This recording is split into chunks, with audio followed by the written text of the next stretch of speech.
Warming up your car is another point of contention. I've done a lot of research. I have a 996 for those who don't know, and those who especially don't know, there's lots of things that can go wrong.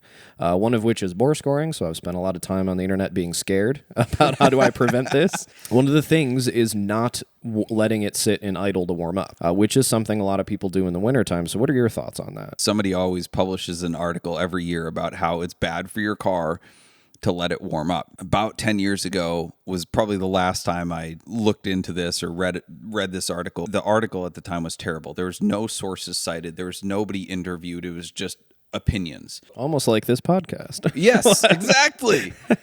Highly credible. One of the things basically said like, oh, your car warms up faster if you're driving it versus if it's just idling. And I was like, well, that's true, but that's like saying your muscles warm up faster if you just go into a dead sprint, so you shouldn't stretch. Yes, it warms up faster, but that doesn't mean it's good for it. There's an article that was on WKYC this year. Let's see. They quoted the Utah Department of Environmental Quality, Chuck's Auto Repair.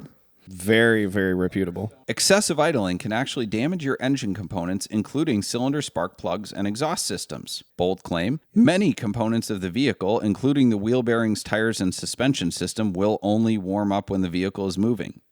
That does seem unrelated. You need to idle no more than 30 seconds to get the oil circulating through the engine. If it takes 30 seconds to get the oil circulating, then I get a little worried if it's like 5 seconds and my oil pressure gauge hasn't ticked up. I'm like, ooh. I want to know what Chuck says. Chuck says constantly letting a cold engine idle can actually be counterproductive because it gradually strips oil away from the engine's pistons and cylinders. Here's where he loses me. For more recent cars with an electronic fuel injection, there are sensors that detect this and compensate by adding more gas to the mixture. This guy is living in like 1980. I've read that this is actually the case. When your ECU is dumping more fuel into your cylinders and it doesn't burn off, it'll wash away the oil, and that's when things start rubbing together that shouldn't be rubbing together. And okay, but that is a symptom, but the cause is because Porsche used crap cylinder liners. Yes. Now, do you expect a normal appliance level vehicle to be using the best sort of